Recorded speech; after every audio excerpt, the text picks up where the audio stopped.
Muy bien. Se me ve, se me escucha perfectamente, ¿verdad? Vale. Muy bien, pues hoy es 9 de octubre del año 2025. Es el segundo jueves del mes de octubre y es una fecha muy importante para nosotros, los pacientes de patologías oculares. Hoy se celebra el Día Mundial de la Visión y por ello, bueno, pues a lo largo de esta semana lo llamamos la Semana de la Visión porque las diferentes asociaciones que estamos bueno, pues ayudando, divulgando, sensibilizando a nuestro mensaje, ¿no? de lo que provocan las patologías oculares, que en concreto, pues desde los grados más leves a ya situaciones moderadas de pérdida de visión, como pueden provocar pues, situaciones de baja visión.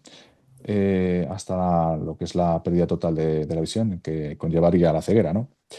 En este sentido, se están realizando diferentes actividades con motivo, como os comento, de poder sensibilizar y de divulgar las diferentes situaciones que provocan baja visión bueno, entre ellas, pues hay diferentes patologías oculares raras y no raras o frecuentes y poco frecuentes que pueden llegar a provocar esta situación de baja visión y de mucha incomprensión, ¿verdad? Porque, bueno, se dan situaciones en las que puedes estar viendo muy de cerca a lo mejor un teléfono o un periódico, pero no ves el rostro de la persona que tienes al lado, ¿no? O tienes una pérdida de campo visual que te impide deambular con seguridad, o tienes una pérdida de una agudeza visual que te impide, pues, desarrollar pues tu vida, no, tus actos de la vida cotidiana de la forma más normalizada posible, ¿vale?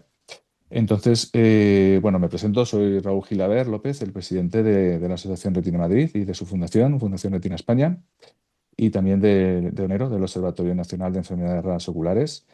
Y bueno, con motivo de este día, pues hemos organizado un webinar que está compuesto por dos participaciones, ¿no? Por un lado están lo que son las distrofias hereditarias de retina y lo que es el tema genético, ¿no? El estudio genético, el consejo genético, que será desarrollado por las personas que están invitadas hoy, Carlos, Leire y Carmen, de la empresa Timgenics, que está ubicada en Oviedo y que más ahora en un momentito os va a presentar Carlos a lo que es la empresa, lo que hacen y las doctoras, bueno, qué consiste lo que desarrollan.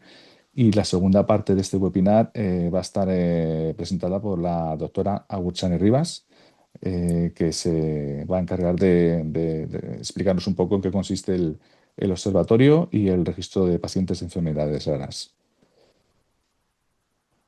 Sin más, pues nada, os paso la palabra a primer bloque, a Carlos, y podéis empezar cuando queráis.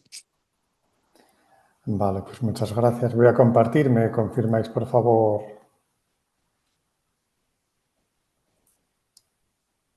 ¿Quién es el anfitrión, perdón? Que pone Sí, que es deshabilito la Juanjo, opción de compartir las pantallas. es Juanjo el que se encargará, sí. Ten en cuenta también, Carlos, que hay muchas personas que asisten, que casi todos, o bueno, hay personas que ven, pero otras personas que no Sí, ven o tienen sí, baja sí, lo visión. tenemos en cuenta en la Vale, presentación, sí. Sí. vale, vale. Yo, por Eh, ejemplo, aún no veo nada, pero imagino que estarás ya poniendo alguna cosa en pantalla. no, hay alguien que está... Voy a intentarlo. Vale. La persona encargada... Juanjo, sí, Vale, ya me deja. Gracias, te deja, Raúl. ¿verdad? Muy bien. Sí, sí. Adelante. ¿Me confirmáis, Leire y Carmen, por favor?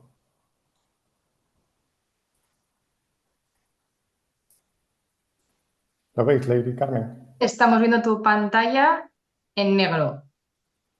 Yo por lo menos. Ahora, ya, listo. Ahora parece que hay alguna letra Sí, por ahí. Sí, sí. sí, ya está.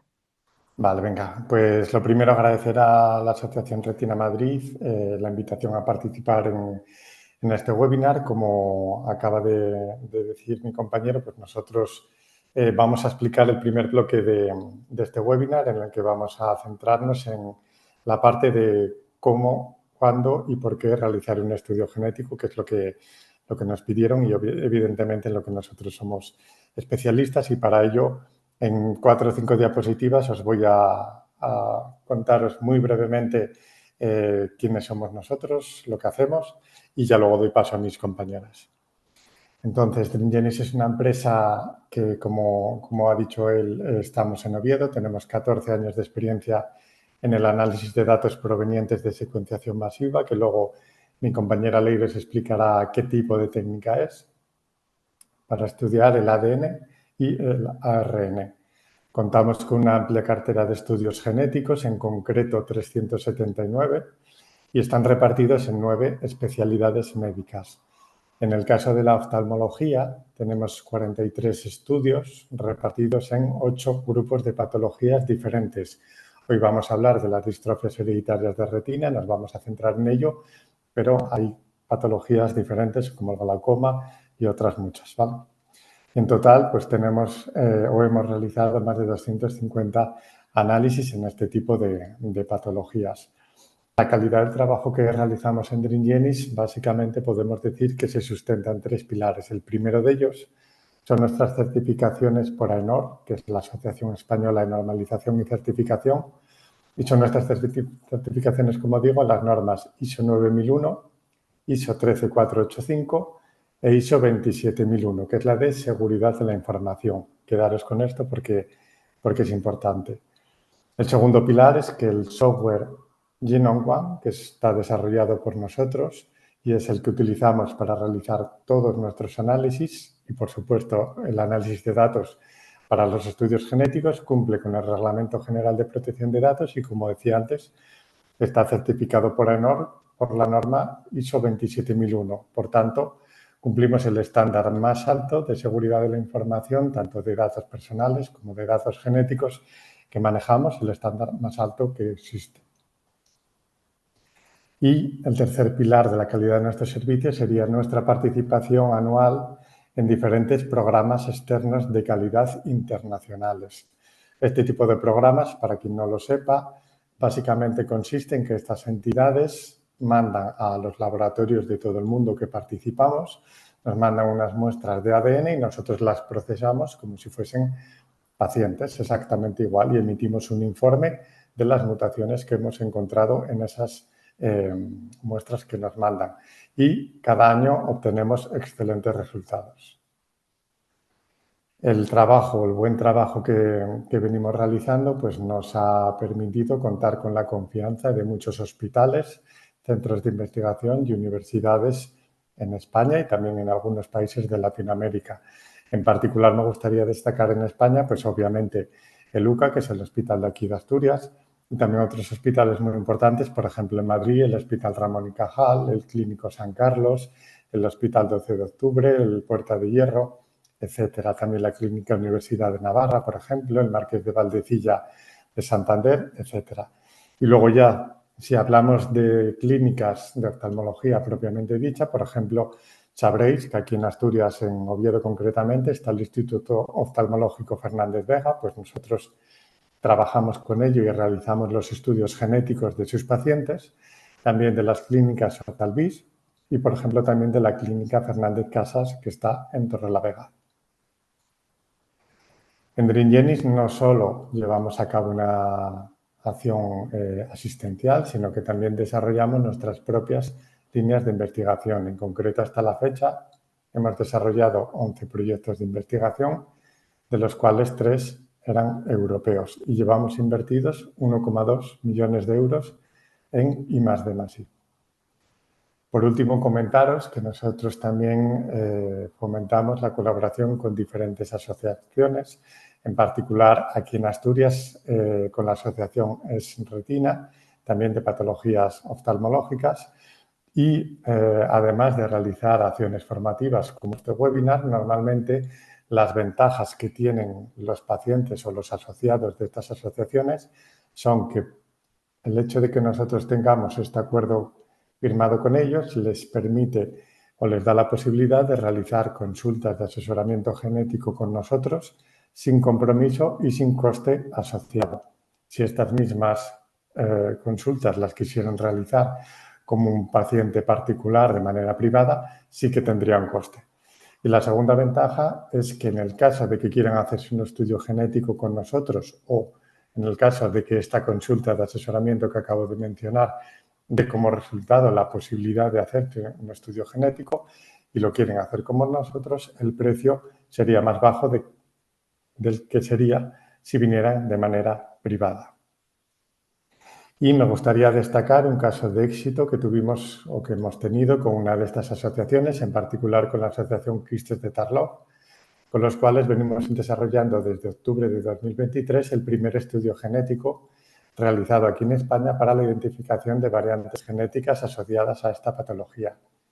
Las pacientes de esta asociación nos conocieron a raíz también de una charla que dimos hace 3 años, en octubre de 2022, en la Universidad Europea de Madrid. Nos escribieron a los poquitos días, nos contaron que en su patología pues, había una componente hereditaria, que querían estudiarlo porque no había ningún grupo de investigación en España que lo estudiara. Y obviamente, pues bueno, nosotros encantados de poder ayudar. Ellas durante todo un año, entre octubre de 2022 y octubre de 2023, estuvieron buscando financiación. Solo encontraron una pequeña financiación a través de una farmacéutica y al final se decidieron porque cada paciente participante pagara el análisis de su propio estudio genético. Y lo más importante, obviamente, es destacar que varias pacientes nos han dicho que los médicos que las tratan pues han encontrado muy interesante tener esa información genética que ha salido del estudio que han realizado para tratar su patología. Y ya sin más dilación, pues presentaros a mis dos compañeras. En primer lugar, mi compañera Carmen Armada, genetista clínica de Tringenis, nos va a dar una charla titulada Entendiendo la genética, una guía para las familias. En esta charla hemos intentado plasmar los conceptos básicos de genética de una manera sencilla y lo más didáctica posible, porque sabemos que pues todo lo asociado a la genética puede ser difícil de comprender e intentamos que sea lo más didáctico posible. A continuación, mi compañera la doctora Leire Larzábal, responsable de genética en Tringenis, nos hablará sobre la genética molecular en distrofias de retina y de los métodos diagnósticos actuales. Entonces, nada más. Por mi parte, de nuevo, agradecer la presencia de todos los que estáis participando en este webinar y animaros cuando termine el segundo bloque a que nos hagáis todas las preguntas que queráis y, por supuesto, quedamos a vuestra disposición a que en los próximos días o cuando queráis nos escribáis, que estaremos encantados de poder atenderos. Vale. Hola a todos, soy Carmen. Voy a compartir mi pantalla, si me confirmas ahora, Leire, que se comparte bien.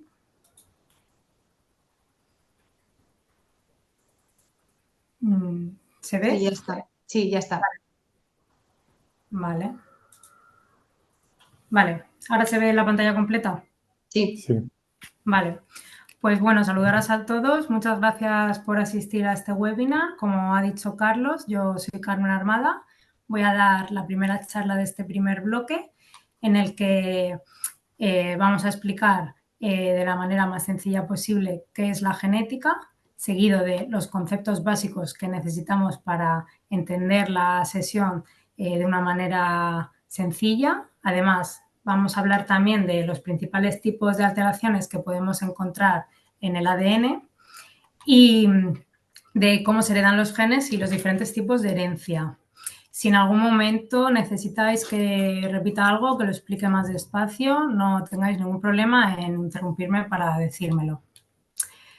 Pues empezamos por lo más básico, que es la genética. Es la rama de la biología que estudia cómo está escrita y cómo se transmite de una generación a otra la información que permite que nuestro organismo funcione correctamente. Digamos que la genética es como el manual de instrucciones de nuestro organismo. Se centra principalmente en el estudio de los genes. Estudia su estructura, su función, su herencia y cómo variaciones en estos genes pueden influir en el desarrollo de enfermedades, como si hubiera fallos en el manual de instrucciones, digamos. En el ámbito clínico, todo este conocimiento de genética nos ayuda a comprender el por qué se desarrollan ciertas enfermedades, cómo se transmiten dentro de las familias y qué implicaciones tiene la obtención de un diagnóstico, ya que conocer la causa genética de una patología, es decir, saber en qué punto falla el manual de instrucciones, puede guiar a los especialistas en el pronóstico de la enfermedad, su tratamiento y en un asesoramiento genético, ya que obtener un diagnóstico orienta las decisiones médicas y reproductivas y en muchos casos reduce la incertidumbre. Otro de los conceptos básicos en genética es el ADN. El ADN viene de las siglas ácido desoxirribonucleico. Se trata de una molécula compleja que contiene la información genética responsable de que nuestro organismo se desarrolle y funcione correctamente. El ADN está presente en todas nuestras células. Como dato curioso, si extrajéramos el ADN de una célula humana y lo estirásemos todo, podría llegar a medir aproximadamente 2 metros. El ADN, esta molécula, tiene una estructura de doble hélice. ¿Qué quiere decir esto? Sería algo parecido a una escalera en forma de espiral. Si posas una mano en cada barandilla, estas 2 barandillas de la escalera serían, digamos, como las 2 cadenas de esta hélice. Y el hecho de que vaya girando en espiral, más o menos, o sea, es aproximadamente la forma que tiene esta molécula de ADN. El ADN está escrito solamente con 4 letras, A, C, T y G, que representan a los nucleótidos adenina, timina, citosina y guanina. Los peldaños que iríamos pisando en esta escalera en espiral se corresponden a parejas de estas letras. De hecho, esta doble cadena se dice que es complementaria. Esto quiere decir que las letras siempre se emparejan de la misma forma. La A siempre va a ir con una T y la C con una G. El orden de estas letras en nuestro ADN es el que va a determinar la información genética, es decir, las instrucciones para que nuestro organismo funcione. Este lenguaje genético de solo 4 letras es universal para todos los seres vivos. Pues bien, el ADN es el responsable de la transmisión hereditaria de nuestras características. Y para entender un poco mejor cómo se organiza, vamos a recorrer la organización del ADN desde la unidad, digamos, más grande, que sería la célula, y vamos a ir poco a poco ampliando, como si fuéramos ampliando con una lupa hasta llegar a la unidad más pequeña, que serían las letras, los nucleótidos. Vale, pues la célula, como hemos dicho, es la unidad estructural y funcional de todos los seres vivos. Tenemos diferentes tipos de células que cumplen diferentes funciones. Células de la piel, células sanguíneas, células óseas y las células humanas están rodeadas de una membrana que las separa del medio exterior. Digamos que una célula es como una mini fábrica y en su interior contiene diferentes orgánulos que son como los diferentes departamentos de estas mini fábricas. Los más relevantes en el campo de la genética son el núcleo y las mitocondrias, porque en ellos está contenido el ADN. El núcleo, digamos que sería como la oficina de control de la célula, ya que almacena estas instrucciones y toma las decisiones.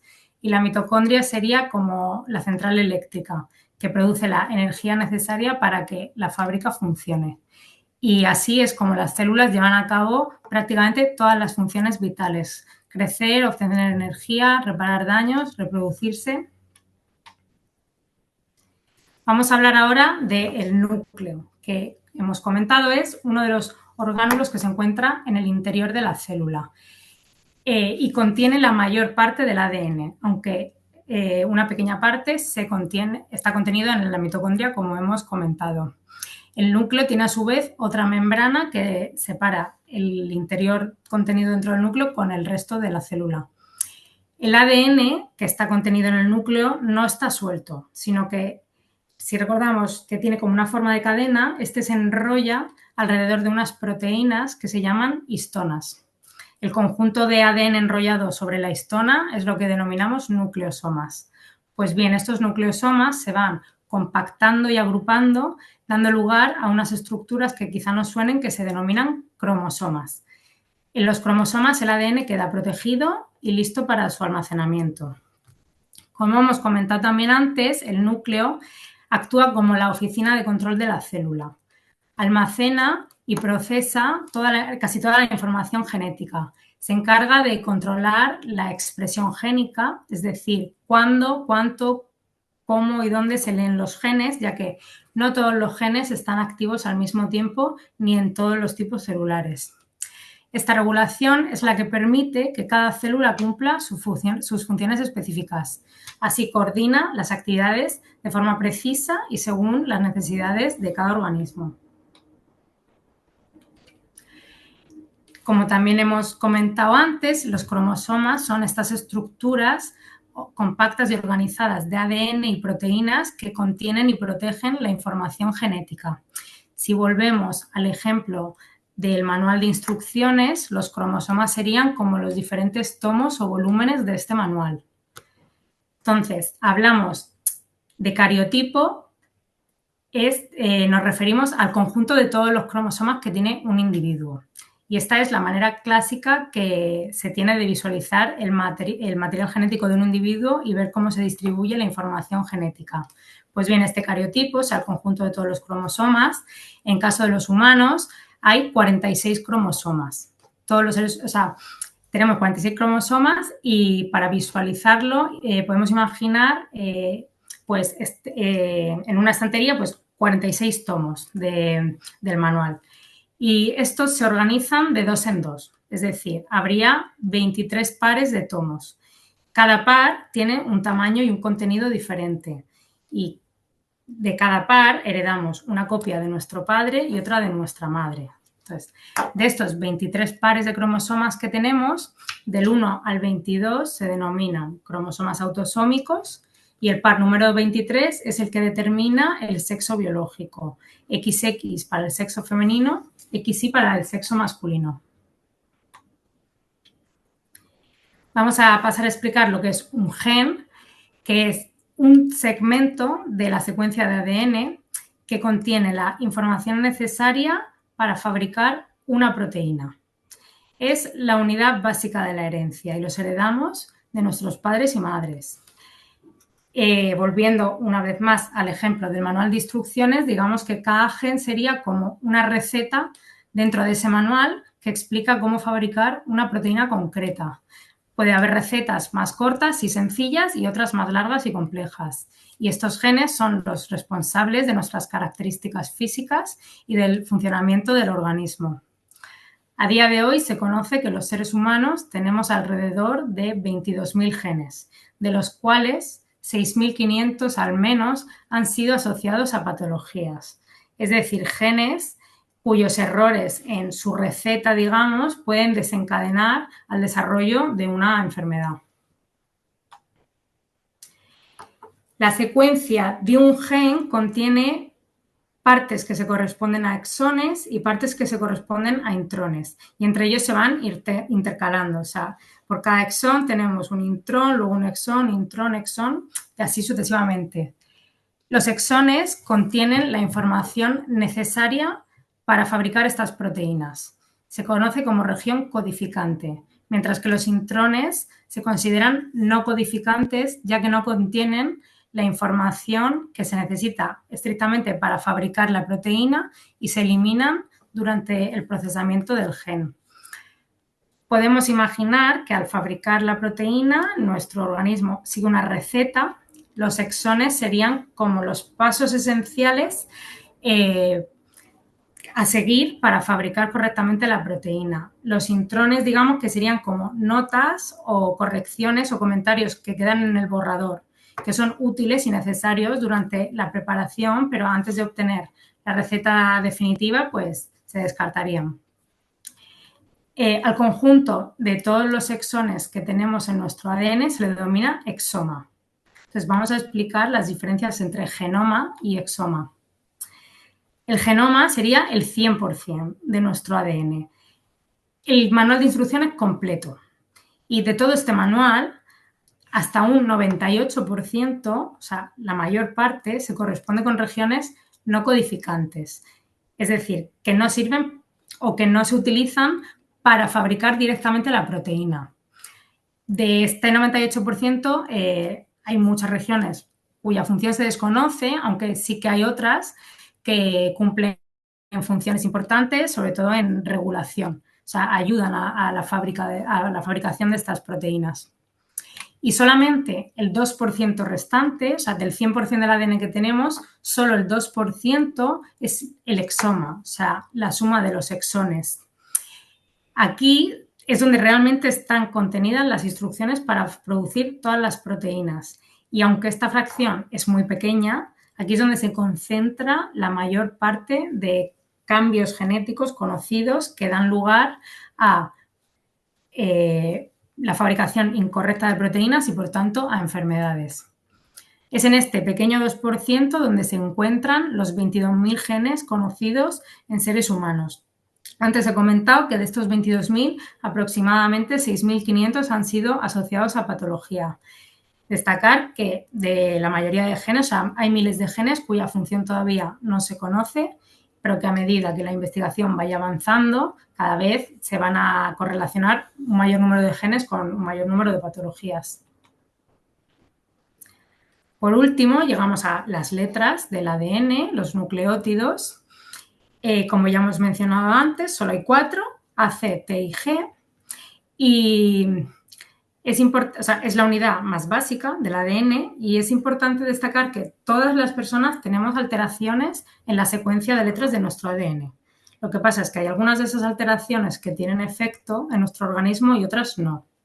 Como en un manual de instrucciones, no todos los cambios, si sobran, faltan letras o palabras, no todos los cambios son importantes ni tienen repercusión. A veces puedes cambiar una letra por otra, perder algunas letras y no se modifica el sentido de las instrucciones. Puede ocurrir también en una parte del texto que no sea esencial. Ahora bien, si en el manual cambiamos, aunque sea una sola letra, pero justo en una palabra que es importante, la instrucción puede volverse incomprensible o cambiar todo su sentido. Por ejemplo, las palabras casa y caja solo difieren en una letra, pero tienen un significado totalmente diferente. Esto mismo ocurre en los genes. Hay muchos cambios que no van a tener consecuencias, pero a veces el cambio más pequeño puede ser que altere justo la fabricación de una proteína y dé lugar a una patología. Entonces, os voy a explicar algunas de las principales alteraciones que se pueden encontrar en el ADN. Estas pueden afectar desde una sola letra, como os he comentado, hasta un cromosoma completo. Clasificamos estas alteraciones según su escala. Pueden ser numéricas, estructurales o de secuencia, y cada tipo tiene diferentes implicaciones clínicas. Las alteraciones numéricas implican variación en el número total de los cromosomas.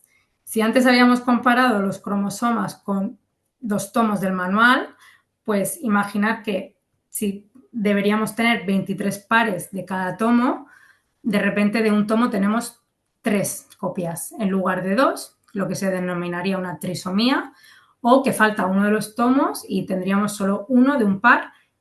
Esto se conoce como monosomía. La mayoría de estas alteraciones son bastante graves y no son compatibles con la vida porque falta o sobra gran parte de las instrucciones esenciales para que el organismo se pueda desarrollar. Aún así, existen algunas excepciones que sí son compatibles con la vida, como el síndrome de Edwards, que lo padecen pacientes que tienen 3 copias del cromosoma 18 en lugar de 2, o algo más conocido, el síndrome de Down, que ocurre lo mismo, pero en este caso con una trisomía del cromosoma 21, es decir, individuos que tienen 3 cromosomas número 21. Luego hay otro tipo de alteraciones que son estructurales, que en lugar de afectar al cromosoma completo, afectan únicamente a un fragmento de él. Hablamos de lesión cuando se produce una pérdida de un fragmento del cromosoma, como si al tomo del manual, al libro, le arrancáramos varios capítulos y esta información se pierde. Puede pasar al revés, que la información se duplique, que de repente aparezcan pues 3 capítulos del libro duplicados y esto puede generar confusión a la hora de leer y interpretar las instrucciones. También puede ocurrir que que se inviertan los capítulos. De repente encontramos el capítulo 7 antes del 6 y antes del 5. También puede generar confusión. Puede ocurrir lo que se conoce como inserción, que es un fragmento del cromosoma se inserta dentro de otro que no es el que le toca, o sea, como si encontrásemos capítulos de otro tomo en el tomo que no toca, digamos. Y por último, también se pueden dar translocaciones, que es que cromosomas intercambien material entre ellos. Este tipo de alteraciones sobre todo pueden interrumpir fragmentos importantes que alteren genes que afecte, pues, por tanto, a la fabricación de proteínas y desembocar en la aparición de una enfermedad. Cuando hablamos de alteraciones de secuencia, aquí sí que hablamos de los cambios que afectan solamente a uno o muy pocas letras del ADN, provocando cambios muy puntuales. O sea, una letra, 2, 3, que se cambian, que se eliminan, que aparecen, aunque solo afecten, digamos, a una palabra en el ejemplo del manual, esto puede modificar el resultado final de la fabricación de la proteína. Para detectar estos cambios tan pequeños, lo que hacemos es comparar la secuencia de letras del ADN del individuo con una secuencia de referencia, que es como la secuencia teórica que debería tener un individuo sano. O sea, es como un manual de instrucciones sin fallos.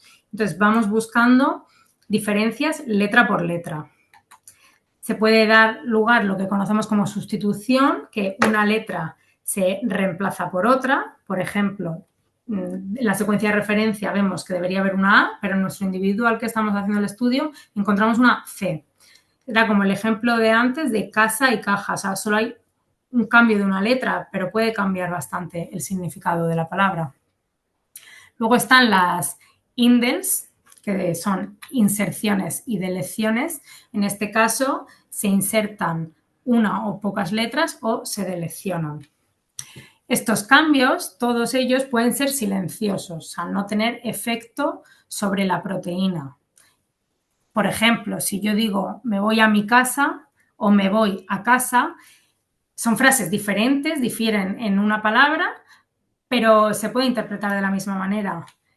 Lo mismo ocurre con los genes. Puede haber cambios que no alteren la fabricación de las proteínas. O por el contrario, puede ser que haya un cambio en una palabra crítica y que esto desemboque en una patología. Hay otro tipo de alteraciones en la secuencia que no son propias de las distrofias de retina y así, pero las voy a explicar rápido. Se llaman alteraciones dinámicas, consisten en expansiones inestables de secuencias dentro de un gen, como si unas pocas letras se empiezan a repetir y a partir de un umbral, cuando estas repeticiones superan un umbral crítico, a partir del cual pues la proteína ya está totalmente alterada y produce pues una patología. Lo dicho anteriormente, importante recordar, todos tenemos cambios. Para determinar qué cambios tenemos y cuáles de ellos causan patología, es para lo que realizamos los estudios genéticos, que ahora en la siguiente charla mi compañera Leire va a explicar más detalladamente. Entonces, para entender ya por último cómo se heredan los genes, voy a hacer un breve resumen un poco de los conceptos que hemos explicado porque puede resultar confuso, han sido muchos conceptos. Importante, la herencia es la forma en la que se transmite la información de padres a hijos. Los genes están en nuestro ADN. Este ADN se empaqueta en forma de cromosomas. Los seres humanos tenemos 23 pares. Heredamos una copia de nuestro padre y otra de nuestra madre, y en estos 23 pares de cromosomas es donde se encuentran los 22.000 genes que hemos mencionado que se conocen en humanos. Es decir, de cada gen tendremos 2 copias, la de nuestro padre y otra de nuestra madre. Esto es importante para entender cómo se puede calcular el riesgo y las probabilidades de que una patología se transmita en una familia. Os voy a explicar brevemente los 3 principales tipos de herencia, que como hemos dicho, heredamos 2 copias de cada gen. Y cuando uno de estos genes se encuentra en uno de los cromosomas autosómicos, o sea, de los pares del 1 al 22, la patología va a seguir un patrón de herencia autosómico, bien dominante o bien recesivo. Hablamos de herencia autosómica dominante cuando es suficiente con tener una de las dos copias alteradas para desarrollar la enfermedad. Cuando un progenitor padece una enfermedad autosómica dominante y tiene una copia del gen normal y otra alterado, tendrá un 50% de probabilidades de transmitir la copia alterada a su descendencia y, por lo tanto, que sean afectos, o un 50% en transmitir la copia normal y que sean sanos. Esta herencia es independiente del sexo, afecta por igual a niños y niñas. Algunos ejemplos de enfermedades oftalmológicas que siguen este tipo de herencia. Bueno, hay diferentes tipos de retinosis pigmentaria que siguen un patrón de herencia autosómico dominante, de distrofias maculares o distrofias corneales. En el caso de la herencia autosómica recesiva, haría falta tener las dos copias del ADN, o sea, del gen, alteradas para manifestar la enfermedad. Esta herencia también es independiente del sexo. Entonces, se puede dar el caso que un padre y una madre, ambos, tengan una versión alterada del gen, pero una normal. Por tanto, ellos no van a manifestar la patología. Pero estadísticamente hay un 25% de probabilidades de que su descendencia herede las dos copias alteradas y, por tanto, padezca la patología. Hay un 50% de probabilidades de que solo herede una de las copias alteradas, bien la de su padre, bien la de su madre, y sean portadores sanos como sus padres, o un 25% de que hereden las dos copias normales y, por tanto, sean sanos y, además, no portadores. Algunos ejemplos de enfermedades de retina recesivas, pues tenemos otros tipos de retinosis pigmentaria. Veremos que la retinosis pigmentaria se puede dar en cualquier tipo de patrón. Tenemos también la enfermedad de Stargardt o el síndrome de Usher. Por último, cuando el gen alterado se encuentra en el cromosoma X, la herencia, o sea, va a ser lo que se denomina ligada al cromosoma X. La expresión y el riesgo en este caso van a variar, depende de si tenemos niños o niñas, porque los niños tienen solamente un cromosoma X y las niñas tenemos dos. Entonces, si una mujer tiene una de sus dos X alteradas, el 50% de su descendencia, de sus hijos varones, van a heredar la X alterada de la madre y van a ser afectos. El otro 50% de los hijos varones no heredarán la X alterada y serán sanos. En el caso de las niñas, un 50% de ellas va a heredar la X alterada de la madre, pero como tiene también una normal que la hereda del padre, pues va a ser como su madre, portadora. Y el otro 50% de las niñas pues no va a heredar ninguna X alterada y va a ser sana y no portadora. Algunos ejemplos de enfermedades oftalmológicas ligadas al cromosoma X, pues una vez más, algunos tipos de retinosis pigmentaria, la coroideremia o el albinismo ocular ligado al cromosoma X. Por mi parte, esto sería. Espero que más o menos haya quedado claro. Sé que han sido muchos conceptos y voy a dar paso ya a mi compañera Leire, que va a ahondar un poco más profundo en temas de distrofia de retina hereditaria y los estudios genéticos disponibles. Muchas gracias a todos. Vale, gracias Carmen. Voy a compartir ahora mi pantalla. ¿Me confirmas que está bien?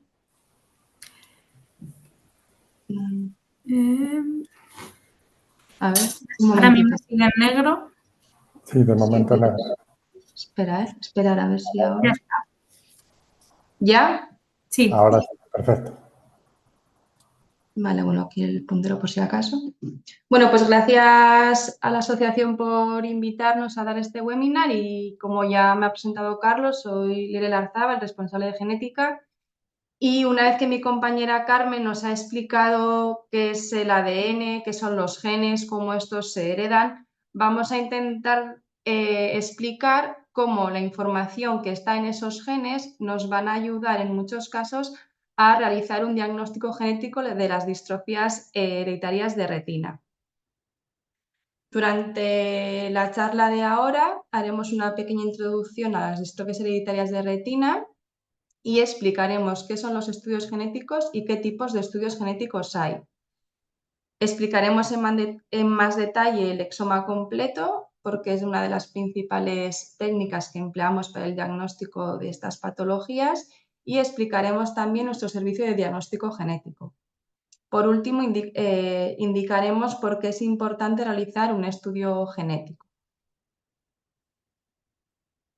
Las distrofias hereditarias de la retina, como seguro que todos ya sabéis, son un conjunto de enfermedades que alteran la anatomía y función de la retina y provocan pérdida progresiva y severa de la visión. Afectan a la visión nocturna, central y periférica principalmente, y muchas de ellas son degenerativas y además en la mayoría de los casos también son hereditarias. Se estima que hasta en un 30% de los casos estas distrofias de retina se asocian a formas sindrómicas, es decir, el paciente presenta otros síntomas o signos clínicos, y en el caso de las distrofias de retina, los síntomas clínicos más habituales, pero que no los únicos, son la pérdida de visión periférica, ceguera, fotofobia, visión borrosa o pérdida de la agudeza visual, entre otros. Y hay diferentes tipos de patologías incluidas en este grupo, como pueden ser las retinosis pigmentaria, maurosis congénita de Leber, síndrome de Usher y otros muchos. El componente genético en las distrofias de retina es muy importante y de hecho la mayoría tiene un origen genético conocido, ¿vale? Y se pudiendo establecer la causa genética hasta en un 60% de los casos aproximadamente. Se conocen a día de hoy más de 250 genes asociados a estas enfermedades y son enfermedades genéticamente heterogéneas. ¿Qué quiere decir esto? Pues quiere decir que una misma distrofia de retina puede estar causada en diferentes genes y que variantes o que alteraciones en un único gen, en un mismo gen, pueden causar diferentes tipos de enfermedad en función de cuál sea la alteración o dónde se sitúa a lo largo del gen. Además, estas enfermedades presentan una expresividad variable y penetrancia incompleta. Esto quiere decir que no todos los pacientes con la misma enfermedad o patología pueden tener los mismos síntomas o signos clínicos. Esto, por lo tanto, tanto la heterogeneidad genética como la expresividad variable dificulta establecer una correlación fenotipo-genotipo correcta y establecen en muchos casos un diagnóstico correcto. Para determinar el origen genético, que en muchos casos va a ser esencial, como veremos a continuación, utilizamos los estudios genéticos. Los estudios genéticos son, por tanto, técnicas de laboratorio, pruebas de laboratorio, donde analizamos el ADN para identificar alteraciones que haya en esta molécula. Y estos estudios lo que nos van a permitir es establecer el origen de la distrofia de retina que presente el paciente, determinar o conocer el riesgo a desarrollar una determinada distrofia de retina y en ciertos casos y en función de la técnica que utilicemos nos van a permitir identificar nuevos genes causantes de la patología. En función de la alteración del ADN que quiera estudiar, utilizaremos diferentes técnicas moleculares. Además, en muchos casos vamos a tener que emplear diferentes técnicas moleculares de manera secuencial para poder llegar a identificar la causa de la enfermedad. Si lo que quiero ver son alteraciones en el número de cromosomas, es decir, en lo que ha comentado Carmen, si quiero ver si el número de tomos de ese manual de instrucciones es correcto o no, aplicaré la técnica de cariotipo. Si por el contrario lo que quiero analizar es si un gen está deleccionado o está duplicado, es decir, si hay palabras de más o palabras de menos dentro de esas instrucciones, podré emplear, entre otras técnicas, el MLPA. Si lo que quiero es estudiar la secuencia de letras de los genes, es decir, las letras que hay en esos libros de instrucciones, la técnica que empleamos es la secuenciación masiva. Y si por el contrario quiero estudiar esas mutaciones dinámicas que hemos dicho que es que una serie de letras se repiten muchas veces hasta dar lugar a la patología, utilizaremos la técnica de TP-PCR. En este caso, y lo que nos interesa ahora son las distrofias itiales de retina, estas enfermedades están causadas principalmente por alteraciones en la secuencia. En estas enfermedades lo que se altera son el orden de letras de genes determinados y por lo tanto la técnica que empleamos habitualmente para el diagnóstico de estas enfermedades es la secuenciación masiva. La secuenciación masiva, por lo tanto, es la técnica molecular que nos permite analizar la secuencia de grandes cantidades de ADN de manera simultánea. En un mismo ensayo de laboratorio podemos estudiar la secuencia de diferentes cantidades de ADN. Podemos estudiar únicamente la secuencia de un gen, es decir, cuando el paciente tiene una clínica muy clara, cuando sabemos que esa enfermedad está causada por un único gen, pues podemos estudiar la secuencia de ese gen único, que es el que nos interesaría. Si por el contrario la patología que presenta el paciente está causada, como hemos dicho, por diferentes genes, podemos estudiar la secuencia de esos genes, de ese grupo de genes asociados a la patología, lo que denominamos exoma dirigido. Esta técnica, la secuenciación masiva, nos permite dar un paso más y nos permite estudiar en un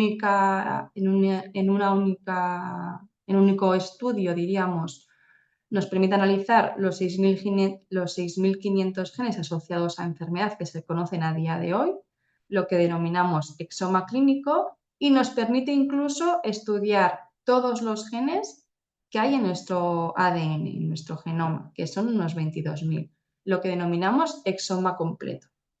Pero esta técnica va un paso más allá todavía y nos permite estudiar a la vez en un mismo estudio tanto el caso índice, es decir, como el paciente, como sus progenitores, en un estudio que se denomina o que denominamos exoma trío. En este estudio analizamos de manera simultánea tanto el probando como los progenitores. Y esta técnica molecular, esta técnica diagnóstica, aumenta el rendimiento diagnóstico si lo comparamos al estudio únicamente del caso índice. ¿Qué técnica o qué estrategia voy a seguir o qué número de genes voy a estudiar? Va a depender principalmente de la complejidad del fenotipo que presente el paciente.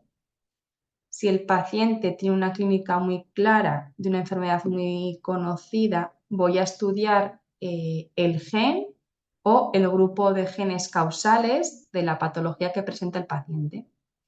Si por el contrario el paciente tiene una clínica difusa que hace sospechar de diferentes, en este caso, de diferentes distrofias de retina, que el oftalmólogo o el clínico no tiene muy clara a cuál se debe, si necesita realizar diagnósticos diferenciales para ir descartando una u otra, lo que hacemos es estudiar los diferentes grupos de genes que están asociados a esas patologías de las que se sospecha. Y para los casos en los que el fenotipo es muy complejo, cuando no hay una clínica clara o cuando ya hemos hecho los estudios anteriores de estudiar uno o varios genes, es cuando ya ampliamos el estudio al estudio de los 6.500 genes asociados a la enfermedad o al estudio de los 22.000 genes, lo que denominamos exoma clínico y exoma completo. Explicaremos a continuación cómo se realiza un exoma completo. Y, por lo tanto, el exoma completo implica la secuenciación y análisis de todas las regiones codificantes de nuestro ADN, es decir, de todos los exones. Si recordáis antes, mi compañera Carmen ha dicho que del 100% del ADN que tenemos en nuestras células, únicamente el 2% se corresponden a exones, se corresponden a las regiones codificantes de los genes. que es realmente donde están la mayoría de variantes patogénicas asociadas a las enfermedades. Y es ese 2% el que estudiamos cuando realizamos un exoma completo. Esta estrategia diagnóstica la vamos a emplear, como ya hemos dicho, cuando el fenotipo del paciente es heterogéneo y complejo y hace sospechar de varias enfermedades, o cuando el fenotipo no se corresponde con ninguna enfermedad genética que podamos determinar. Cuando ya se han realizado otros estudios diagnósticos más específicos y no se han obtenido resultados concluyentes, o cuando no hay un test más específico, una técnica más concreta para diagnosticar la enfermedad que presenta.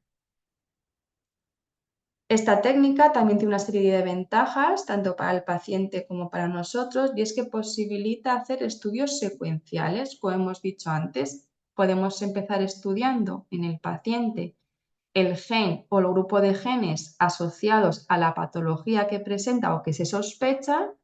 Si en ese grupo de genes no se identifica la causa, como tengo la información del resto de genes, puedo ir ampliando el estudio hasta llegar al análisis de todos los genes para ver si llegamos a identificar la causa de la enfermedad. Por lo tanto, en una única prueba puedo estudiar todos los genes asociados. Además, como tengo la información de todos los genes, en algunos casos vamos a ser capaces de identificar nuevos genes o nuevos cambios en el ADN asociadas a las distrofias de retina que previamente no hayan sido identificadas o no hayan sido descritas. Además, esta técnica nos va a permitir reanalizar los datos, los datos en un futuro sin tener que volver a realizar todo el procedimiento de laboratorio. ¿Y cuál es ese proceso de laboratorio? Pues todos los estudios genéticos parten de una muestra biológica. En nuestro caso partimos de una muestra de sangre o saliva, desde la cual extraemos el ADN. Una vez que tenemos el ADN extraído de esa muestra biológica, mediante diferentes protocolos y equipamiento especializado, secuenciamos ese ADN, es decir, obtenemos el orden de letras de todos los exones, de todos los genes de nuestro ADN, es decir, obtenemos ese orden de letras del libro de instrucciones de mi paciente. Y ese orden de letras lo que hacemos lo analizamos de manera bioinformática. En el análisis bioinformático, entre otras cosas, lo que se hace principalmente es comparar la secuencia de letras del paciente con la secuencia de letras del genoma de referencia, es decir, con eso que ha comentado mi compañera, que es el libro de instrucciones sin fallos, el libro de instrucciones que corresponde a un paciente sano, que se ha establecido a nivel científico y global. Y vamos analizando, vamos identificando para cada posición si hay diferencias entre el ADN del paciente y ese ADN de referencia, esas instrucciones de referencia. Calcular que cuando hacemos el estudio de exoma completo, identificamos en cada paciente, en cada individuo, más de 150.000 variantes, o sea, más de 150.000 cambios de letras que no son iguales entre el paciente y el de referencia.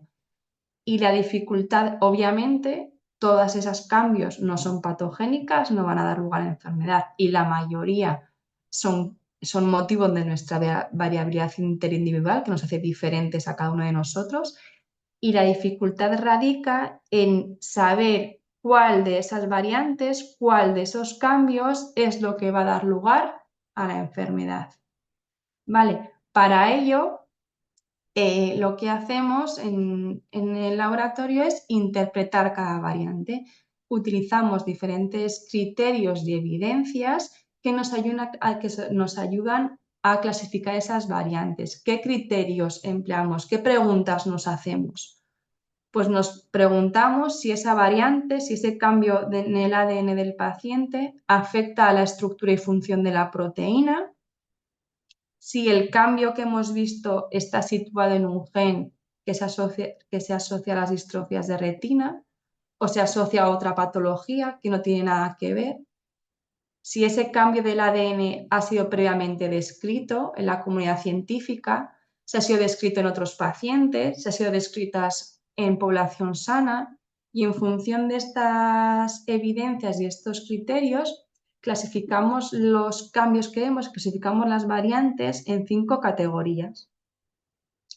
Esta clasificación viene determinada por el Colegio Americano de Genética y Genómica y son las siguientes: variantes benignas o probablemente benignas, que son aquellos cambios en el ADN que no tienen implicaciones, que no van a dar lugar a enfermedad ni tienen ninguna implicación, son parte de nuestra variabilidad. Variantes patogénicas y probablemente patogénicas, que son aquellas que tenemos evidencia científica y clínica suficiente para determinar con seguridad que esa variante presente en el paciente va a dar lugar a la patología o incrementa el riesgo de desarrollar una determinada patología. Y luego tenemos las variantes de significado clínico incierto, que son un poco cajón desastre y que son las variantes que a día de hoy, por falta de conocimiento científico y clínico, no podemos determinar, porque no tenemos ese conocimiento todavía, si son variantes benignas o probablemente benignas, es decir, variantes que no tienen ninguna implicación patogénica, que no van a dar lugar a la enfermedad, o si por el contrario esa variante que estoy viendo en el paciente es realmente la causa de su patología y es una variante patogénica o probablemente patogénica. Con este grupo de variantes de significado clínico incierto, lo que hacemos en nuestro laboratorio es revisarlas a los 2 meses para ver si en este periodo de tiempo se han publicado nuevas evidencias científicas, nuevas evidencias clínicas y nos permiten reclasificar la variante. Nos permiten reclasificarla bien hacia una variante benigna que no tiene implicaciones o bien hacia una clasificación patogénica. En el caso de que haya una reclasificación, emitimos, por supuesto, un nuevo informe que se le entrega al paciente o facultativo responsable, y este servicio de revisión está incluido dentro del precio del estudio que tenemos en nuestro departamento de diagnóstico. Por lo tanto, una vez que a partir de la muestra biológica, hemos extraído el ADN, secuenciado, hemos identificado qué cambios tiene el paciente con respecto a ese genoma de referencia y hemos interpretado todos esos cambios, la información más relevante la recogemos y emitimos un informe. Ese informe se lo damos bien al paciente o bien al facultativo responsable. Este procedimiento, que se lleva a cabo en el laboratorio de manera independiente, no puede ir de manera independiente. Siempre tiene que ir acompañado de un asesoramiento genético. El asesoramiento genético es, por lo tanto, un proceso comunicativo a través del cual los genetistas ayudamos a los pacientes y familiares a comprender las implicaciones médicas, familiares y psicológicas de una enfermedad de causa genética. Este asesoramiento genético, a lo largo de un estudio, debe darse al menos en dos ocasiones. Una en una consulta pretest, una consulta preanálisis, donde abordamos diferentes aspectos como la historia clínica y familiar del paciente, la sospecha de la enfermedad, qué estudios genéticos hay disponibles, cuál es el mejor, qué implicaciones tiene realizar un estudio genético, cuáles son las limitaciones. Y la segunda parte del asesoramiento genético tiene que venir en una consulta postanálisis. Cuando ya se tienen los resultados, estos deben explicarse al paciente de una manera clara, detallada, y explicar en detalle las implicaciones que tienen tanto para el paciente como para los familiares. ¿Y cuándo vamos a realizar un estudio genético? ¿En qué ocasiones está recomendado o se indica la realización de un estudio genético? Principalmente cuando hay una sospecha clínica clara de distrofia hereditaria de retina o de síndromes compatibles o de clínica compatible, cuando hay antecedentes familiares de la enfermedad, es decir, cuando en una misma familia hay diferentes miembros de diferentes generaciones afectos con la misma patología o con clínica oftalmológica similar. Antes de tomar decisiones reproductivas, porque conocer la causa genética de la enfermedad nos va a ayudar a determinar el riesgo de que esa enfermedad aparezca de nuevo en nuestros hijos, en nuestros descendientes, y como veremos más adelante, si hay posibilidad de participar en ensayos clínicos. Nuestro servicio de diagnóstico genético, como ya ha comentado Carlos, también disponemos de estudios para distrofias hereditarias de retina, y lo primero que hay que hacer obviamente es establecer un contacto con nuestro departamento. Este contacto puede venir tanto de manera privada, el paciente se puede poner en contacto con nosotros y contarnos su caso, o bien el facultativo responsable de ese paciente que también se pone en contacto. Una vez que se establece el contacto, se realiza una consulta preanálisis. En esa consulta se evalúa el caso, ¿vale? Bien con el facultativo, bien con el paciente, de manera interna, se evalúa y se indica cuál es el estudio genético más indicado en cada caso y se explican todos los detalles del mismo. Si el paciente accede a hacerse el estudio, lo realizamos en nuestro laboratorio y, como ya hemos dicho, en una consulta post-análisis explicamos los resultados, entregamos el informe y se resuelven todas las dudas. A día de hoy tenemos en nuestro servicio 19 estudios disponibles de distrofia hereditaria de retina. Todos están basados en la secuenciación del exoma completo y luego estudiamos más o menos genes en función de la patología. Tenemos 2 estudios más generales para esos pacientes que hemos dicho que tienen una clínica más compleja, que sería el de oftalmo y el de distrofia de retina, que estudiamos más de 300 genes en cada uno de ellos, y luego también estudios más concretos, más específicos, cuando la sospecha clínica así lo dice, ¿vale? Por ejemplo, pues estudios para el síndrome de Usher. Una vez que hemos contado qué es un estudio genético, cómo realizamos, qué es el exoma completo, que es una de las principales estudios que realizamos, vamos a explicar por qué es importante realizar este tipo de estudios. En primer lugar, porque ayuda a entender la causa de la enfermedad. Y esto se ha visto que tener esa comprensión, tener ese entendimiento, da a los pacientes y familiares alivio y tranquilidad. Además, en algunas ocasiones nos va a permitir conocer la aparición de otros posibles síntomas, lo que va a permitir establecer tratamientos tempranos y preventivos en algunos casos. Por lo tanto, de alguna manera, los estudios genéticos van a orientar el seguimiento médico. Además, como ya ha comentado mi compañera Carmen, el ADN y los genes se transmiten de padres a hijos. Entonces, conocer cuál es la causa genética me va a ayudar a tomar decisiones informadas con respecto a futuros embarazos y vamos a poder establecer el riesgo de que mis hijos, de que la descendencia tengan o no la enfermedad. Y por último, genera redes de soporte entre pacientes que presentan la misma patología o síntomas similares, y esto brinda a los familiares y pacientes un gran apoyo durante el desarrollo de toda la enfermedad. Además de estos 5 puntos, que son como los más generales y los clásicos por los que realiza un estudio genético, estos estudios están tomando cada vez más relevancia debido a la aparición de la terapia génica, ¿vale? Como ya sabéis, la terapia génica está emergiendo como una estrategia fundamental en el tratamiento de estas patologías, de estas distrofias hereditarias de retina, y se basa, diciéndolo rápidamente, en intentar corregir, ¿vale?, el ADN del paciente que no funciona de manera correcta, es decir, las instrucciones que en el paciente no son del todo correctas, las intenta corregir con el objetivo, ¿vale?, de tratar y prevenir la enfermedad. Hay diferentes estrategias en terapia génica. Las principales podrían ser estas: la terapia de reemplazo génico, las terapias basadas en ARN mensajero, la edición génica y la terapia celular. Bien, es verdad que hay que decir que la mayoría de ellas están en fases clínicas, ¿vale? Fases clínicas 1 o 2 sobre todo, algunas están un poco más avanzadas.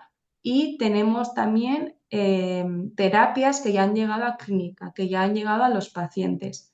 Seguro que a más de uno os suena el Luxturna, ¿vale? Que fue la primera terapia génica aprobada para distrofias hereditarias de retina y que están dirigidas a aquellos pacientes que tienen variantes patogénicas en el gen RP65. Es decir, se necesita conocer la causa genética de los pacientes para ver si son elegibles o no a este tratamiento. ¿Perdón? ¿Perdón? Bueno, sigo y si hay alguna pregunta luego me hacéis.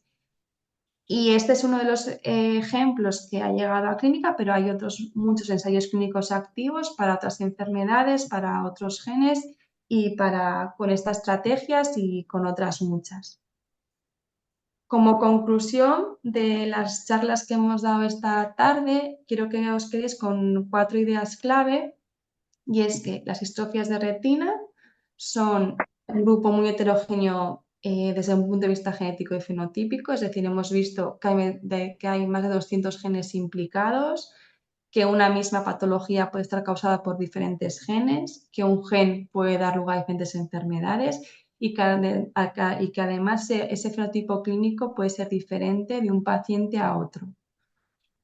Por lo tanto, el estudio diagnóstico es fundamental, no solo para determinar la causa de la enfermedad y realizar un correcto asesoramiento genético, como ya hemos visto, pues establecer los riesgos de recurrencia y demás, sino también para saber si el paciente es elegible a terapias dirigidas.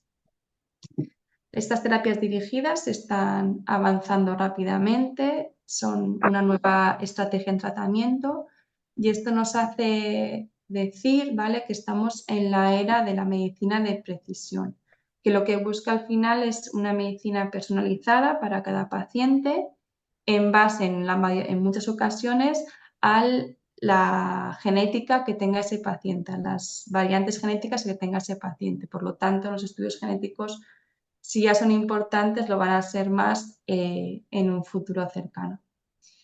Y muchas gracias por vuestra atención y no sé si ahora o después de mi compañera Gurchane para que nos hagáis las preguntas que necesitéis. Si no, luego os podemos dar también el email o el teléfono, mi teléfono directo, para que lo anotéis y nos hagáis las consultas que necesitéis. Muy bien. Muchas gracias, Leire, Carmen, Carlos, por vuestras intervenciones. Y bueno, pues vamos a dar paso a la segunda parte del segundo bloque de las ponencias. Y en este caso, la ponente es la doctora Agurchane Rivas y nos va a Vale, hablar del registro de pacientes de enfermedades raras. Adelante, Agurchane. Gracias. muy bien. Se ve la pantalla, ¿verdad? Sí. Vale. Un segundito, voy a mover. Onero. Vale. Pues muchísimas gracias a Retina Madrid por darnos la oportunidad hoy de explicar pues qué hacemos desde Onero y la importancia del registro de pacientes. Vamos a empezar pues hablando de las enfermedades raras oculares. Quizás no son la primera causa de ceguera, como puede ser el glaucoma o la miopía magna, pero no por eso dejan de ser menos importantes, ¿vale? Se estima que existen más de 900 enfermedades raras que afectan a la visión. Muchas de ellas, la mayoría, tienen un origen genético. Aparecen muchas veces desde que el paciente es pequeño, aunque cada vez vemos más también pacientes que desarrollan la enfermedad o que debutan, digamos, en edades más avanzadas. Son la principal causa de discapacidad entre los jóvenes en edad de trabajar y además de los ojos puede verse afectados otros órganos vitales en sus formas sindrómicas. Este tipo de enfermedades tienen un alto impacto en la calidad de vida de los pacientes, ya que implica altos costos para los sistemas de salud y sociales. son de gran complejidad diagnóstica, ya que tienen un fenotipo altamente heterogéneo, es decir, tienen unas características muy variables muchas veces entre la misma enfermedad. La detección temprana y precisa va a ser clave. Un estudio reciente nos indica que el 77% de las personas con este tipo de enfermedades en España obtiene su diagnóstico en un plazo máximo de 3 años, que parece una barbaridad, pero sin embargo es un periodo relativamente corto en comparación con otras patologías raras. La investigación, por supuesto, es clave en estas enfermedades, puesto que la mayoría de ellas no disponen en la actualidad de tratamiento. Vamos a empezar definiendo lo que es un registro de pacientes, ¿vale? Es algo que todos tenemos en mente, pero bueno, para que quede claro. Un registro de pacientes no deja de ser una base de datos organizada que va a recopilar información sobre determinadas personas que tienen una enfermedad o una condición médica peculiar. En estos registros pueden ser utilizados para fines para mejorar la atención médica, para mejorar la investigación o para desarrollar nuevos tratamientos y políticas de salud. Van a contener datos cuantitativos y cualitativos sobre los pacientes y, por supuesto, en el caso de las enfermedades raras, los registros son especialmente importantes dado el escaso número de personas a quienes afectan. Dado que las enfermedades raras afectan a un número reducido de personas y los pacientes suelen estar dispersos geográficamente, la investigación sobre estas patologías se ve limitada. Los registros de pacientes permiten centralizar esta información, facilitando el estudio de estas enfermedades para mejorar el diagnóstico y el tratamiento. En la actualidad en España existen numerosos registros de pacientes, el Registro Estatal de Enfermedades Raras, el Registro de Pacientes con Enfermedades Raras, registros autonómicos, el GENRER del CIBER, registros de hospitales, incluso registros propios de médicos. ¿Qué es lo que ocurre? Que muchas veces los pacientes nos preguntamos si nosotros estaremos en algún registro. En la mayoría de los casos, de los registros que os he nombrado, se van a nutrir de datos aportados por profesionales de la salud o por las propias instituciones sanitarias, por lo que muchos pacientes desconocen si han sido incluidos. Sin embargo, el registro de pacientes con enfermedades raras, denominado también REPER, es una excepción, ya que permite que sea el propio paciente quien se inscriba de forma voluntaria mediante un consentimiento informado. Esto va a garantizar que las personas afectadas tengamos un papel activo en la recopilación de datos que puedan contribuir a la investigación y a la mejora de la atención médica. El registro de pacientes del que os he hablado, el REPER, nació en el 2005 y está coordinado y dirigido por el Instituto de Investigación en Enfermedades Raras, que es un centro que pertenece al Instituto de Salud Carlos III. Y nació con el objetivo de ofrecer a los profesionales del sistema de salud, investigadores y a los pacientes y a sus familiares un mayor nivel de conocimiento acerca del número y distribución geográfica de las personas afectadas con enfermedades raras en España. Por otra parte, ONERO, el Observatorio Nacional de Enfermedades Raras Oculares, es una asociación establecida en 2018, formada por 26 asociaciones de pacientes de toda España, asociaciones de enfermedades raras oculares o de enfermedades raras con afectación ocular, y que cuenta con un comité científico asesor en este tipo de patologías formado por 31 profesionales. El objetivo principal de ONERO, con la idea con la que nació, era ayudar a las personas con enfermedades raras oculares a acceder a terapias avanzadas a través de redes de investigación europeas. ONERO se fundó en 2018, pero allá desde el 2001, cuando empezaban a llegar a España artículos sobre los perritos que se estaban tratando con terapia génica, que entonces parecía ciencia ficción, sobre Luxturna, que ha contado Leire, pues las asociaciones de pacientes de distrofias de retina en España se empezaron a preguntar cuántas personas habría en España con esa mutación, con ese gen afectado. Y la verdad es que era bastante desconocido, no solo no lo sabían en las asociaciones de pacientes, sino que cuando Novartis llegó a España para para llevar a la clínica Luxturna, pues tuvo serias dificultades para saber cuántos pacientes habría con esta mutación. En este momento, los compañeros de las asociaciones empezaron a pensar que tenía que haber un registro público donde estuviéramos todos registrados para que a medida que fueran llegando posibles terapias a nuestro país pudieran localizarnos. En cierta manera, este registro ya existía, que era del que os he hablado, el registro de pacientes con enfermedades raras, y por lo tanto, las personas que fundaron Onero, digámoslo así, se pusieron en contacto con el Instituto de Salud Carlos III y en el 2019 se creó un convenio de colaboración con este instituto, ¿vale? ¿Con qué propósito? Pues colaborar con el Instituto de Investigación en Enfermedades Raras, facilitar información y ayuda en la recopilación de datos de pacientes en España para fomentar la inscripción en el REPER para su uso en investigación y en ensayos clínicos. De esta manera nació la figura del técnico de registro como administrador de enfermedad. Es decir, Onero brindaba al Instituto de Salud Carlos III apoyo mediante el técnico de registro para ayudar a los pacientes con dificultades visuales a registrarse y para ayudar también en el propio registro a meter datos más concretos de los pacientes, ¿vale? Por lo tanto, no es Onero propiamente el administrador de enfermedad, sino el técnico de registro que ha tenido que firmar una cláusula de confidencialidad de datos, ¿vale? Esto quiero que quede claro porque luego mucha gente habla del registro de Onero y Onero como tal no tiene un registro. Y otro de los propósitos del observatorio fue impulsar la creación de redes de apoyo entre pacientes, médicos, investigadores e instituciones clave, ¿vale?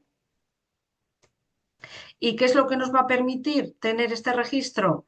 Pues nos va a permitir clasificar adecuadamente a los pacientes con enfermedades raras oculares, por enfermedad, por el gen que tenga afectado, por la mutación que le afecte, por fenotipo, etcétera, ¿vale?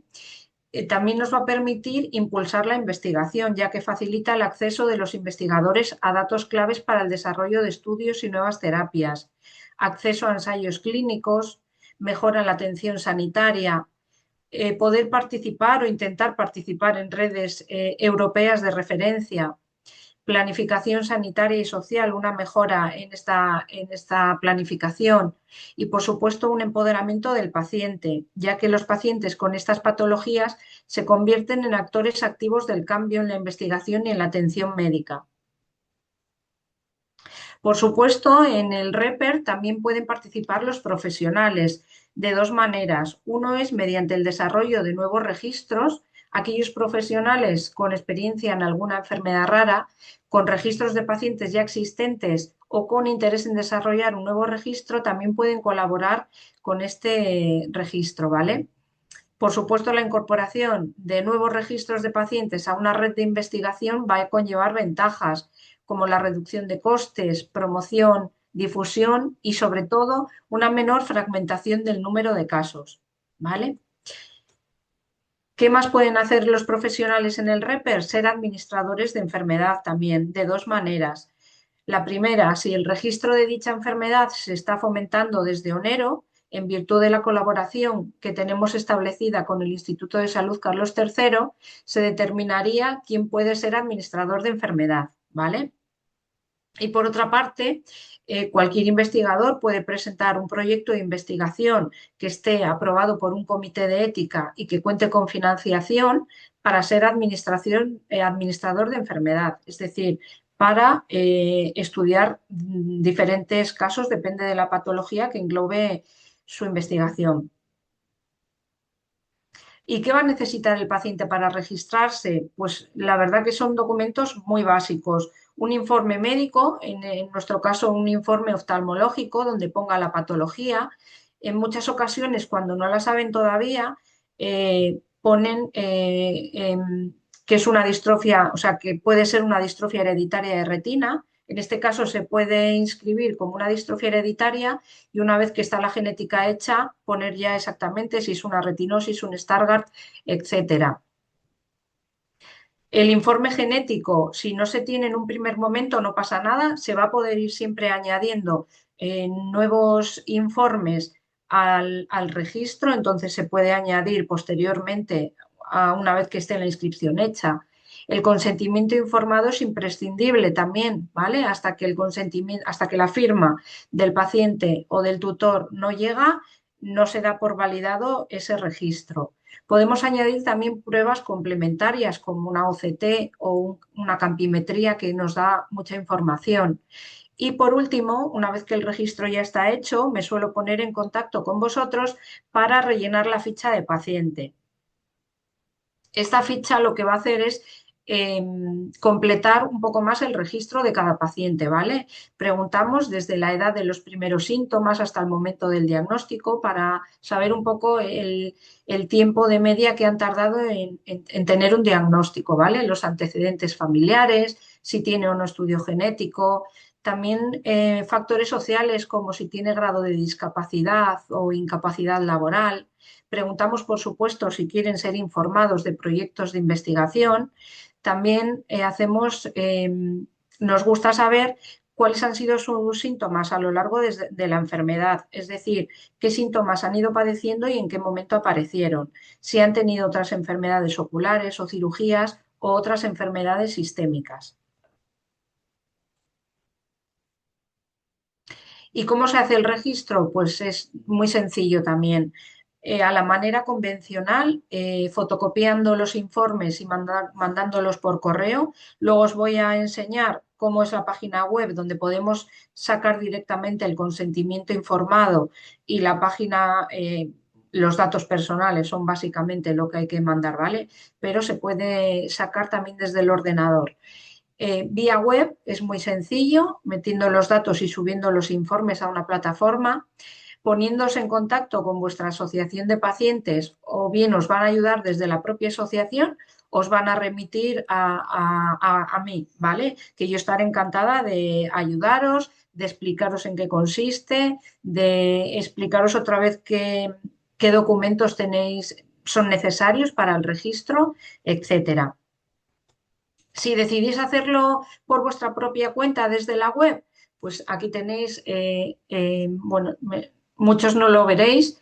Hay bueno, se puede entrar a la dirección web directamente y veremos que hay dos pestañitas. Una en la que pone eres paciente o tutor y otra en la que pone eres profesional sanitario o investigador. ¿Vale? En la misma página vamos a poder ver también el número de registros. En este momento hay 23.891 de 1.657 enfermedades. De enfermedades raras se conoce que hay más de 6.000, o sea que todavía imaginaros todo lo que queda por meter dentro del registro. Que lo vamos a hacer desde la web, pues hay tres maneras también. Donde pone web, se entra directamente y se meten los datos, se suben los informes y sale en PDF el consentimiento informado. Este consentimiento habrá que imprimirlo, firmarlo y mandarlo por correo postal para que llegue la firma original al Instituto de Salud Carlos III, ¿vale? En el momento en el que llegue darán por validado el registro. Con certificado web, ¿qué es esto? Pues es lo mismo, se hace a través del ordenador, pero tenemos certificado digital. Entonces, cuando nos sale el consentimiento informado, se plasmaría el certificado digital del paciente. A veces da errores, entonces muchas veces lo que suelo decir es que os bajéis el PDF y luego ya aparte podéis plasmar el certificado digital y enviarlo por correo, o bien a mí o bien al registro directamente, ¿vale? Y por correo postal, como os he dicho, clicando en registrarme os van a salir todas las pautas de lo que tenéis que enviar, si tenéis que imprimir algún papel, pues el consentimiento informado en este caso, o los datos que tenéis que enviar. Si lo hacéis desde la web, pues os vais a encontrar con una página como esta. Es muy sencillo. Os van a pedir los datos personales, nombre, apellido, edad, fecha de nacimiento, perdón, el teléfono, el email y y los datos de residencia. Después de esta página va a venir otro donde tienes que decir si eres el paciente o eres el tutor para rellenar con los datos en caso de que sea otra persona. Y en tercer lugar, la página donde escribes tu enfermedad, el nombre de tu enfermedad, como la conoces, y se suben los informes médicos, ¿vale? Es tan simple como eso, en 3 pasos. Antes en esta página, perdón, podíamos ver si alguien tiene dudas de decir, jo, yo no estoy segura si la patología que yo tengo es una enfermedad rara o no. Antes desde la web podía verse y podía verse cuántos registros había de cada enfermedad, pero lo han quitado. Han renovado recientemente la página y lo han quitado. Os pongo esta página de Orfanet porque ahí podéis salir de dudas, ¿vale? Por supuesto, podéis llamarme a mí siempre que queráis para preguntarme, pero el que tenga dudas, pues la verdad que en Orfanet nos dan muchísima información sobre cada enfermedad rara y salimos de dudas si es una enfermedad rara o no. ¿Qué es lo que ha conseguido Onero estando desde que está colaborando con el Instituto de Salud Carlos III? Bueno, pues en 2018, cuando nació Onero, no llegaba a 500 registros de enfermedades raras oculares. A día de hoy hay casi 1.800, ¿vale? De 305 patologías que son las que administramos. Hemos dicho que hay más de 900, pero Onero es administrador de 305, las que se han ido considerando que son las más relevantes o las que las propias asociaciones miembro de Onero nos han ido pidiendo, ¿vale? A medida que se han ido anexando más asociaciones. ¿Qué más hemos hecho desde Onero, aparte pues de ayudar a los pacientes y de dar visibilidad al registro? Pues hemos publicado un artículo el año pasado sobre los datos del registro, una caracterización clínica y genética con ayuda de la doctora Rosa Coco y el anterior técnico de registro, que fue Alberto López de la Rosa, y se publicó el año pasado. Así que, como veis, los datos que se meten en el registro sirven pues para sacar este tipo de artículos también. ¿Qué más hemos hecho? Posibles reclutamientos para ensayos clínicos. Actualmente estamos con una compañía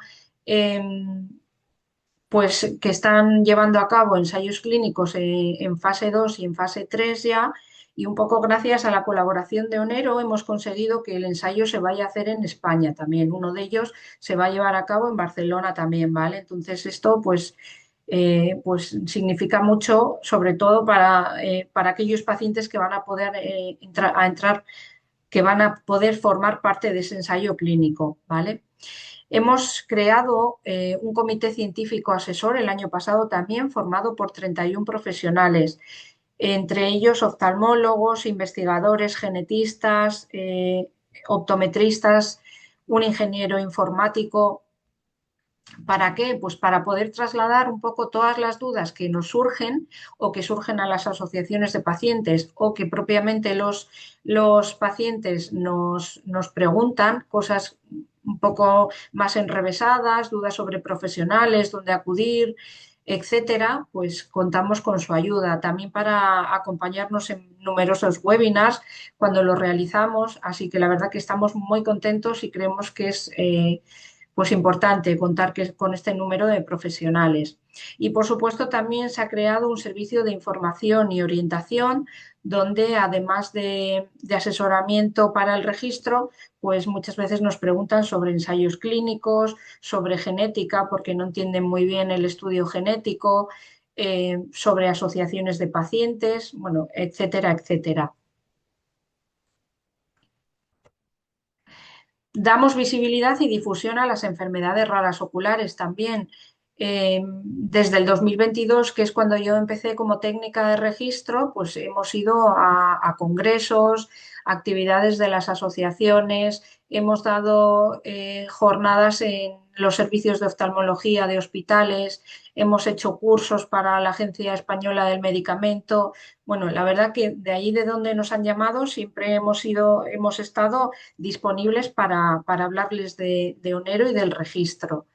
También se nos puede seguir a través de las redes sociales donde intentamos contar las actividades de las asociaciones miembro y también intentamos estar al día en cuanto a los ensayos clínicos e investigación que se está llevando a cabo. Podéis seguirnos en la página web también. Y hace 2 años ya sacamos este tríptico informativo en papel porque creíamos que era importante que para dar la información a veces se hace muy largo y muy tedioso y tanto desde las asociaciones que pueden al paciente que llega le pueden dar el tríptico, porque al final el día que llega le da muchísima información, se lleva el tríptico a casa y cuando se siente con ganas y con fuerzas, pues lo puede leer o se lo pueden leer y decir, vale, quiero inscribirme y llamarnos, o bien al facultativo que está en el hospital, que por supuesto está con el tiempo súper limitado y no puede desarrollar demasiado todo lo que quiere, pues que le dé el tríptico al paciente con una enfermedad rara ocular para que nos llame y poder inscribirse, ¿vale? Así que a todos los que nos estáis escuchando y todavía no estáis en el registro, os animo que es muy sencillo, yo estoy para ayudaros y estoy encantada pues de echaros un cable en lo que pueda, ¿vale? Muchísimas gracias. Muchas gracias a ti, Agurchane, por esta explicación de lo que hace el observatorio y, bueno, y la importancia que tiene que los pacientes tengamos los datos registrados en este registro de pacientes de enfermedades raras bueno, pues sin más, os vamos a dejar tiempo a los asistentes por si os ha quedado alguna duda o tenéis alguna consulta que realizar a las personas que han participado en estas ponencias, pues es vuestro momento. Vamos a hacerlo por orden. Juanjo, yo no sé si tienes alguna pregunta en el chat o alguien ha levantado la mano o abrimos micros.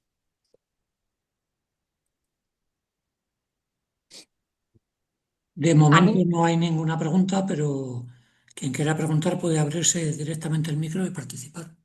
Perfecto. A mí me gustaría hacer una pregunta a Leire. Bien, adelante.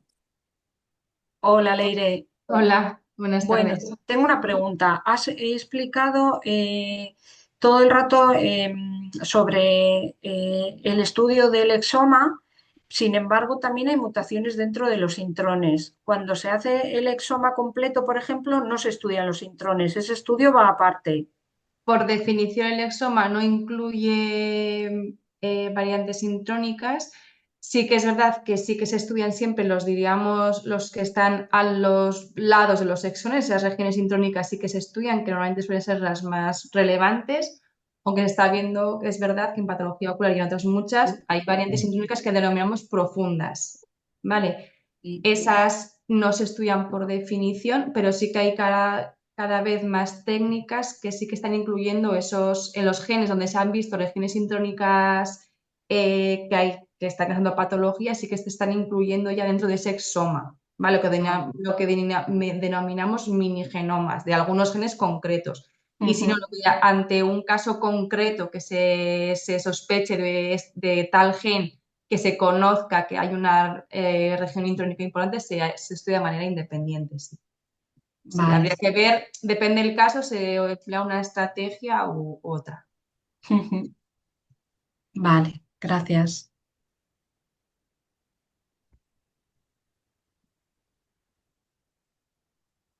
¿Sí? ¿Hay algún asistente que quiera hacer alguna pregunta?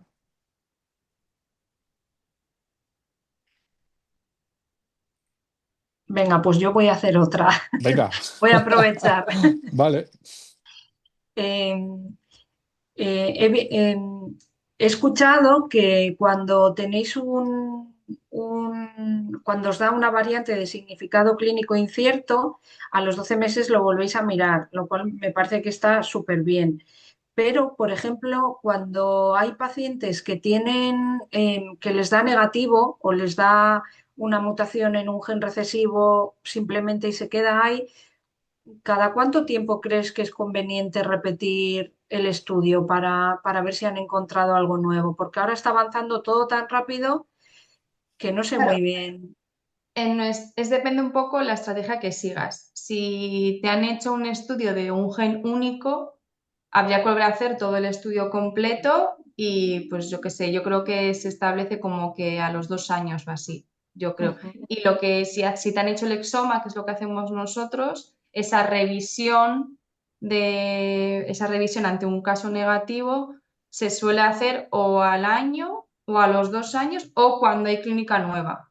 Cuando el paciente debuta con nueva clínica, pues dices, el paciente ahora pues ha desarrollado no sé qué patología, o en la prueba electrofisiológica que le hice en un momento fue esta y ahora es esta. Entonces ahí se puede volver a reevaluar. Si no, los estudios dicen que al año o 2 años es cuando se recomendaría volver a ver si hay, por ver si hay nueva evidencia, nuevos genes, nuevas cosas que poder analizar de nuevo. Vale.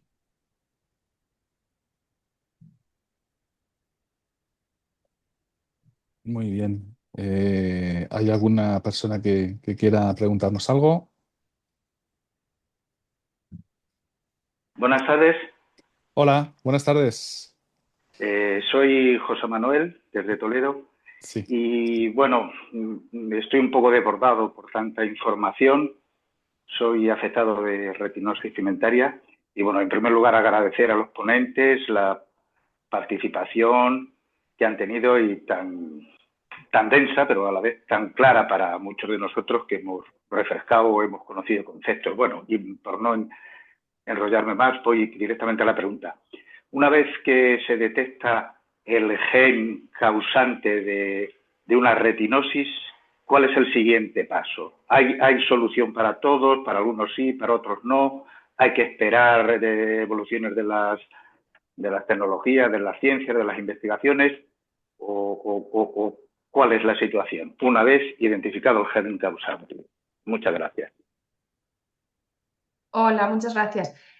Nuestro trabajo realmente termina cuando se identifica la causa y es cuando nosotros ya damos pie a los oftalmólogos. Sí que es verdad que cuando identificamos o tenemos un paciente que identificamos la causa, sí que hacemos una revisión, ¿vale? Por si hubiera ensayos clínicos y demás. Pero, ¿qué es el siguiente paso? ¿Cuál hay que dar? Eso ya viene por parte del oftalmólogo, que es quien va a guiar el tratamiento. ¿Vale? Nosotros le podemos dar unas directrices sobre si hay ensayos clínicos abiertos respecto a terapia génica o el gen causal, ya es el oftalmólogo, ¿vale? O el médico que corresponda quien le va a guiar en ese siguiente paso. Lo ideal sería hacer unas revisiones actualizadas de la situación de tratamientos que haya para ese gen concreto, si es que los hay. Hay muchos ensayos clínicos, pero no para todos los genes causales hay tratamientos o tratamientos en investigación. ¿Sí?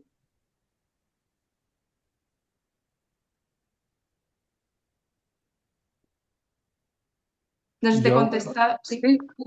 Yo aquí añadiría también que si, José Manuel, ya tuvieras diagnosticado el gen que causa la patología, junto con tu informe oftalmológico, sí conviene ponerse en contacto con Onero, porque ya allí pues ya empezaríamos también a poder inscribir ese informe en lo que es el registro de pacientes de enfermedades raras oculares en su caso, ¿vale? Porque a lo mejor puede ser una patología que no conlleve una distrofia hereditaria de retina o una enfermedad rara ocular, pero bueno, siempre no está de más consultar a Gursane, por ejemplo, y que te diga, pues mira, con este informe oftalmológico, te puedo registrar, ¿no? Y ya empezaríamos el proceso de registro en el registro de pacientes. Luego lo que son las... A ver, perdón, sí, luego lo que son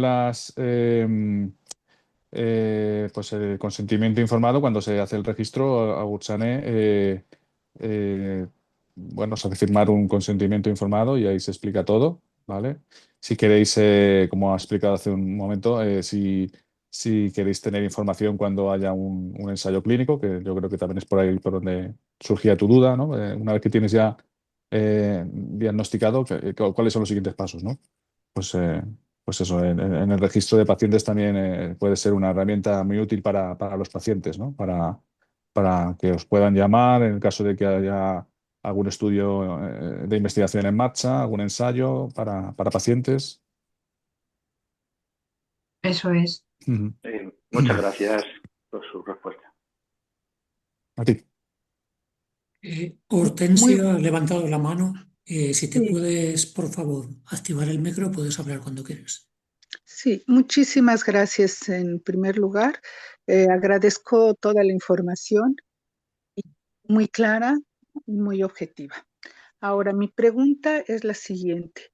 Yo estoy diagnosticada con retinosis sin estudios de genética desde que tenía 38 años. Actualmente tengo 67 y no tengo estudios genéticos. ¿Soy todavía candidata a esos estudios?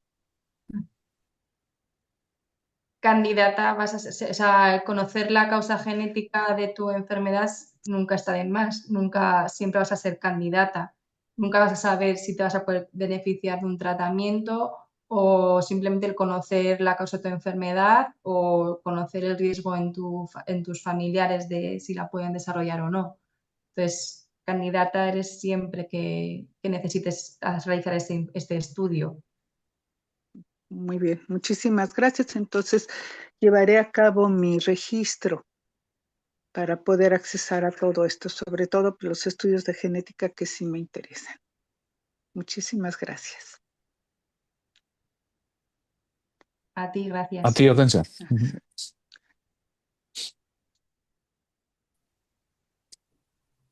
¿Sí? ¿Hay alguna persona más que quiera plantear alguna consulta?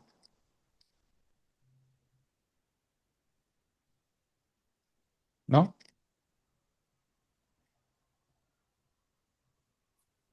¿No tenéis ninguna duda más acerca del registro, acerca de los estudios genéticos? Bueno, No hay pues ninguna pregunta más en el chat tampoco. vale. Bueno, pues si ya no hay más consultas ni dudas, ha quedado todo aclarado, pues queda agradecer pues a los participantes de Telengenics, a WordChannel también por participar por parte del observatorio, a los compañeros de la Asociación Retina Madrid, sus trabajadores que han hecho posible que hoy y a lo largo de las semanas se esté llevando a cabo pues todas las labores de sensibilización y divulgación de las patologías que provocan baja visión. Y como no, pues también daros las gracias a vosotros, los asistentes. Y bueno, pues asistentes que están hoy aquí y como se va a grabar la sesión o se ha grabado, pues nada, tenéis la información próximamente en nuestro canal de YouTube y en nuestras redes sociales. Muchas gracias. Buena tarde para todos y todas. Gracias a vosotros. Bueno, Gracias. adiós.